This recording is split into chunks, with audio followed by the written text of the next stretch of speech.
Bonjour à toutes et à tous, ravi de vous retrouver pour le JT de ce mercredi 27 octobre. Nous nous intéresserons aujourd'hui au congé d'enseignement et de recherche, à l'imposition des certificats d'économie d'énergie et à la procédure d'injonction de payer. C'est parti!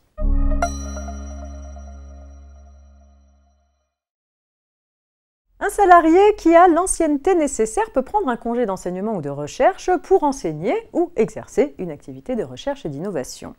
Il peut opter soit pour un congé total, soit pour une période de temps partiel. Les modalités de ce congé sont fixées par un accord collectif et quand il n'y a pas d'accord, un décret indique comment procéder.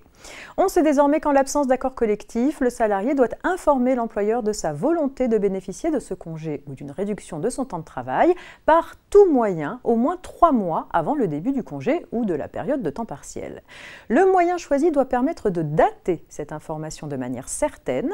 Le salarié doit aussi préciser selon le cas la durée du congé ou l'amplitude de la réduction du temps de travail souhaité. Faute d'accord collectif, le décret donne aussi les règles applicables lorsque le salarié veut prolonger son congé, reprendre son poste ou rompre son contrat de travail à la fin du congé. Il précise aussi comment l'employeur peut reporter le congé ou la période de temps partiel.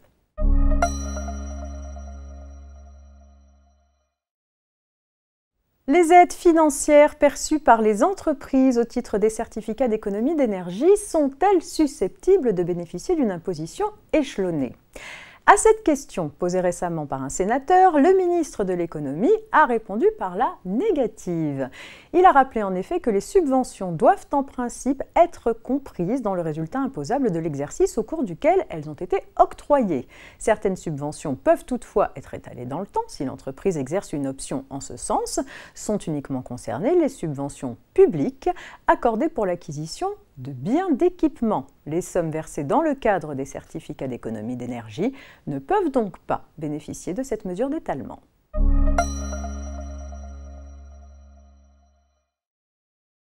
Simple, peu coûteuse et rapide, la procédure d'injonction de payer est un recours privilégié par les créanciers pour faire face aux impayés. Un récent décret simplifie encore cette procédure en prévoyant que l'ordonnance portant injonction de payer est immédiatement revêtue de la formule exécutoire, autorisant le créancier à saisir les biens du débiteur. À l'heure actuelle, après avoir obtenu du juge une ordonnance d'injonction de payer, le créancier doit à nouveau s'adresser au juge pour qu'il appose la formule exécutoire après expiration du délai d'opposition accordé au débiteur.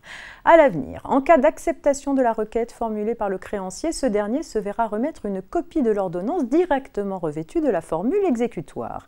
Cette ordonnance ne produira les effets d'un titre exécutoire que si le débiteur ne forme pas opposition dans le délai de 1 mois suivant sa signification. Ces modifications entreront en vigueur à une date fixée par arrêté du garde des Sceaux et au plus tard le 1er mars 2022.